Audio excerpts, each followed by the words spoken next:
மே 18 சாயங்காலத்துக்கு மேல இருந்து மே 19 அதிகாலை வரைக்கும் உக்ரைனோட நேரப்படி வேவ் பை வேவா ரஷ்யா மொத்தம் 37 ட்ரோன்களை விட்டுக்கிறாங்க எங்களை தாக்குதல் பண்றதுக்காக. நாங்க எல்லாத்தையும் சுட்டு வீழ்த்தியாச்சுங்க.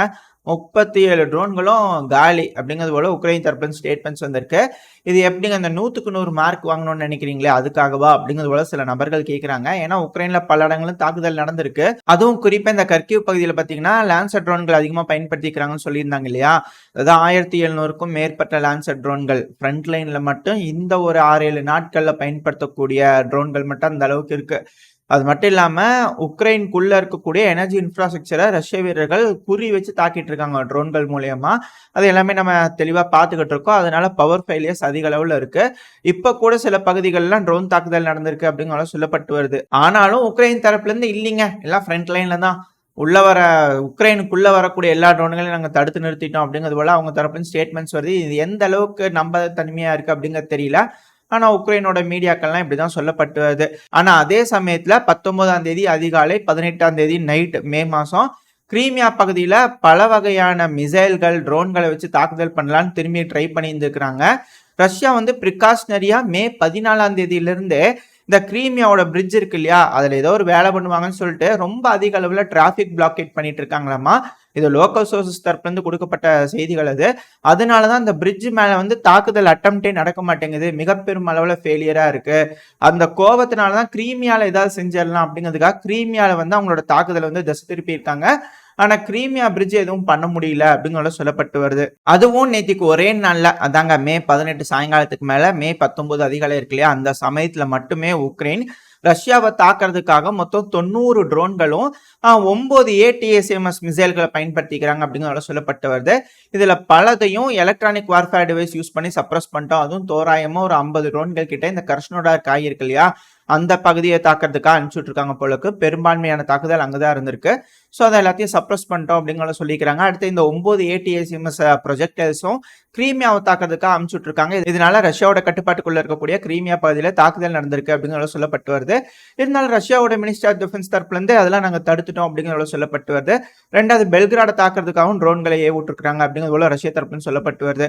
ஸோ உக்ரைனும் மிக பெரும் அளவில் ட்ரோன்களை சேகரிச்சு வச்சிருந்துக்கிறாங்க. இப்போ ரஷ்யாவோட அந்த ஃப்ரண்ட் லைன்ல நடந்துட்டு இருக்கக்கூடிய அந்த அஃபென்சிவ் ஆபரேஷனை தடுக்கிறதுக்காக மிகப்பெரிய அளவுல பல இடங்கள்லயும் ட்ரோன் தாக்குதல் பண்ணிட்டு இருக்காங்க. அதுவும் குறிப்பா நேத்திக்கும் இந்த கிருஷ்ணோடார் காய் இருக்கு இல்லையா, ஸோ அந்த பகுதியில் அது நொவசுரிஸ்கி அந்த பகுதியில் இருக்கக்கூடிய ஆயில் ரிஃபைனரியா இருக்கட்டும், அது கூடவே ஏர்பேஸா இருக்கட்டும், அங்க ஒரு தாக்குதல் முயற்சி பண்ணியிருக்காங்க. அந்த தாக்குதல்னால தீ பிடிச்சிருந்திருக்கு அப்படிங்கிறது போல உக்ரைன் தரப்புன்னு சொல்லிட்டு இருக்காங்க. சில வீடியோ பதிவுகள் வந்துகிட்டு இருக்கு.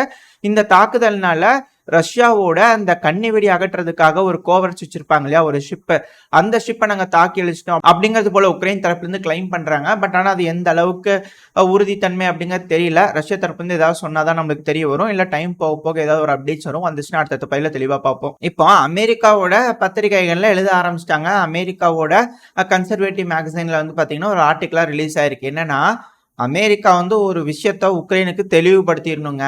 அதாவது உங்களுக்கு உதவின்றதுக்கு லிமிட் இல்லாமலாம் இருக்காது. இது அச்சை பாத்திரம்ல எடுத்து போடுறதுக்கு, ஏன்னா அது ஒரு ஓட்ட பாத்திரமா இருக்கு.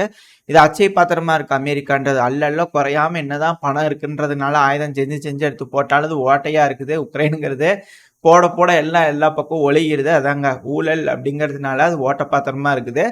என்ன பண்றது, எவ்வளோதான் இந்த அச்சை பாத்திரத்துல இருந்து எடுத்து போட்டாலும் அது முழுங்கிட்டே இருக்குது. அது முழுங்குற பாத்திரமா இருக்குது. அதனால உக்ரைனுக்கு எந்த ஒரு விஷயமே எதிர்காலத்துல ஃபியூச்சர்ல பாத்தீங்கன்னா உக்ரைனுக்கு அதிகமான உதவிகள் அமெரிக்கா செய்ய அது அமெரிக்காவுக்கு லையபிலிட்டியா மாறிடும், வராத ஒரு விஷயமா மாறிடும் பணம் அப்படிங்கிறது. அதனால அமெரிக்காவுக்கு அது ஒரு மிகப்பெரிய நட்டம் தானே. ஸோ அதனால அமெரிக்கா தெளிவுபடுத்திடணும் உக்ரைனுக்கு. அப்படி தெளிவுபடுத்தினாதான் உக்ரைன் பேச்சுவார்த்தைக்கு போவாங்க. இப்ப தொடர்ந்து ஆயுதம் கொடுத்து உதவி பண்ணிட்டே இருக்கிறாங்க உக்ரைனுக்கு அப்படின்னா, உக்ரைன் பேச்சுவார்த்தைக்கே போகல அப்படின்னா ஒரு கட்டத்துக்கு மேல அவங்களுக்கு இருக்கக்கூடிய விஷயம் இல்லாம போயிடும். சும்மா இந்த டிப்ளமசி மூலியமா பேசி இந்த சுமூகமா தீர்க்கறதை விட்டுட்டு உக்ரைன்ற ஒரு நாட்டுல மிகப்பெரிய இக்கட்டான சுச்சுவேஷனுக்கு கொண்டு போய் விட்டுரும். அதனால இப்ப தெளிவுபடுத்திடுங்க அமெரிக்கா அப்படிங்கிறது போல பத்திரிகையில எழுத ஆரம்பிச்சிட்டாங்க. இது அழுத்தம் தான், தற்போதைய ஆளுகின்ற அரசாங்கத்துக்கு ஒரு அழுத்தம் தான். பட் ஆனா அவங்களுக்கு என்ன, நவம்பர் மாசத்தோட முடிஞ்சு அடுத்த ட்ரம்ப் அப்பா நீ தானே ஜெயிக்க போற நின்னுக்கப்பா அப்படிங்கிறது போல அவங்க விட்டுட்டு போயிட்டாங்கன்னு வச்சுக்கோங்களேன். அடுத்த ட்ரம்ப் அவர்களோட பாலிசி தான் தப்பாயிருச்சு. நாங்க இருக்கிற வரைக்கும் இந்த பிரச்சனை அப்படியே கொண்டு போயிட்டு இருந்த சுமூகமா, அதாவது இப்ப இருக்கக்கூடிய பைடன் அவர்களோட அரசாங்கம் இருக்கு இல்லையா, அவரோட அரசாங்கம் எப்படி திங்க் பண்ணுதுன்னு சில அனலிஸ்ட்லாம் சொல்றாங்கன்னா, அதாவது உள்ள போயாச்சு, காலை விட்டாச்சு, எல்லாம் மாட்டியாச்சு, பெருமளவுல தோக்குற மாதிரியான ஒரு சூழல் இருக்கு. அதனால இந்த எலெக்ஷன் எப்படியும் வந்து ட்ரம்ப் அவர்கள் ஜெயிக்க போறாரு.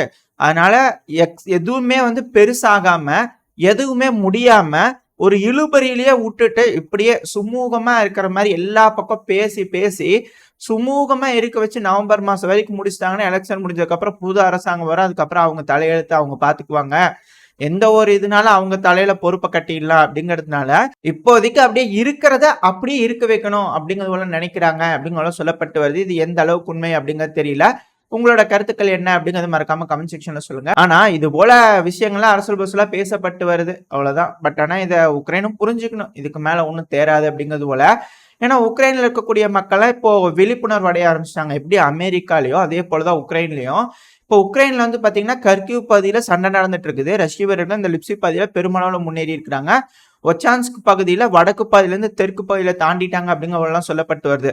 இப்படி இருக்கும்போது கர்கிவ் பகுதியில் இருக்கக்கூடிய ஆண்களை வந்து பிடிச்சிட்டு போறாங்க ட்ரைனிங்காக, மொபைலைசேஷனுக்கு. இதனால பெருமளவுல மக்கள்லாம் கொந்தளிக்க ஆரம்பிச்சுக்கிறாங்க. அப்புறம் நம்ம போன பதிவுல கூட பார்த்துருப்போம் நினைக்கிறோம். இது போல ஒடசால வந்து பாத்தீங்க அப்படின்னா ப்ரொடெஸ்ட் பண்ணிட்டு இருக்காங்க, ட்ரக் எல்லாத்தையும் வச்சுக்கிட்டு அப்படிங்கிற சொல்லியிருந்தோம் இல்லையா. ஸோ இது போல விஷயங்கள்லாம் உக்ரைன்லயும் நடக்க ஆரம்பிச்சிருக்கு. ஒரு கட்டத்துக்கு மேல ஜெலன்ஸ்கி அவர்களை எலெக்ஷன் கொண்டு வாங்க அப்படின்னு இங்க ப்ரெஷர் கொடுக்க ஆரம்பிச்சிட்டாங்கன்னா அது ரஷ்யாவுக்கு ஃபேவரா போயிடும் அப்படிங்கிற சொல்லப்பட்டு வருது. இதனால மொபைலைசேஷன் லால ஏதாவது கொஞ்சம் கன்செஷன் கொண்டு வருவாங்களா அப்படிங்கறத யோசிக்கணும். ஆனா அதை செஞ்சாங்க அப்படின்னா எதிர்காலத்துல டிஃபெண்ட் பண்றதுக்கே ஆளுங்க இல்லாம போயிடுவாங்க உக்ரைனோட ராணுவத்துல அப்படிங்கிறத சொல்லப்பட்டு வருது. இது எப்படி எல்லாத்தையும் சமாளிக்க போறாங்க உக்ரைன் அப்படிங்கறத பொறுத்து இருந்து பார்ப்போம். ரஷ்யா பெருமளவுல உக்ரைனை தாக்கிட்டு இருக்காங்க, இப்போ முன்னேறிட்டு இருக்காங்க. பல பகுதிகளும் ரஷ்யாவோட கட்டுப்பாட்டுக்குள்ள வந்துடும்.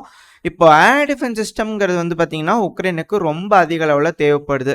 ஸோ அப்படி தேவைப்படுதுன்றதுனால உக்ரைனுக்கு கொடுக்குறோம் அப்படின்னா தேடி தேடி வேட்டையாடிடுறாங்க. அதனால பிரயோஜனம் இருக்க மாட்டேங்குது.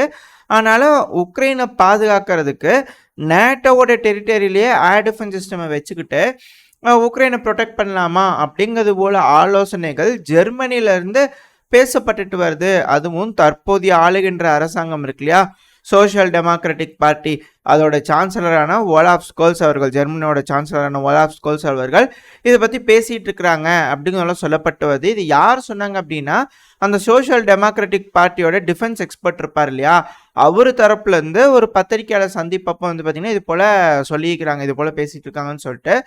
ஸோ இது மேலும் மேலும் உறுதியாகிட்டே இருக்குது. இந்த வெஸ்ட் வந்து தொடர்ந்து எஸ்கலேட் பண்ணிக்கிட்டே இருக்கிறாங்க. அதாவது ரஷ்யா வந்து பார்த்தீங்கன்னா எந்த அளவுக்கு முன்னேற்றம் காட்டுறாங்களோ அந்த அளவுக்கு இந்த பிரச்சனையை, ரஷ்யா உக்ரைன் பிரச்சனையை மேற்குலக நாடுகள் எஸ்கலேட் பண்ணுறதுக்காக இது போல அவங்க தரப்புல ஒரு ரெட் லைனை போட்டுக்கிட்டு இருக்காங்க. ரஷ்யாவுக்கு வந்து திரும்பவும் யோசிக்க ஆரம்பிப்பாங்க, இதை எப்படி கையாளலாம், என்ன பண்ணலாம்னு சொல்லிட்டு. இப்போ அதுக்கேற்ற மாதிரி ரஷ்யா வந்து இப்போ முன்னேறிட்டு இருக்கக்கூடிய வீரியம் வந்து கம்மியாகும் அப்படிங்கிறதால சொல்லப்பட்டு வருது. இதெல்லாம் நடக்குமா என்ன எதுங்க தெரியல. இது பிரான்ஸ் அவர்கள் இருக்கிறாரு இல்லையா, இமானுவேல் மேக்ரான் அவர்கள் அதிபர், அவர் சொல்லிட்டு இருந்தார்ல ட்ரூப்ஸ் அனுப்புறதா சொல்லிட்டு, அது போல ஒரு கதைங்க இது. சும்மா நேட்டோ நாடுகளுக்குள்ள வந்து பார்த்தீங்கன்னா ஏர் டிஃபென்ஸ் சிஸ்டம் வச்சுக்கிட்டு உக்ரைனை பாதுகாக்கிறதுன்றது, அதுவும் எப்படிங்க பாதுகாக்க முடியும்? உக்ரைனோட மேற்கு பகுதி தானே பாதுகாக்க முடியும். அந்த பகுதி ஆல்ரெடி வந்து பார்த்தீங்கன்னா திமித்ரி மெத்வதேவ் அவர்களே சொல்லியிருக்கிறாரு, அந்த பகுதியில் நீங்களே வச்சுக்கோங்கப்பா அப்படிங்கிறது போல.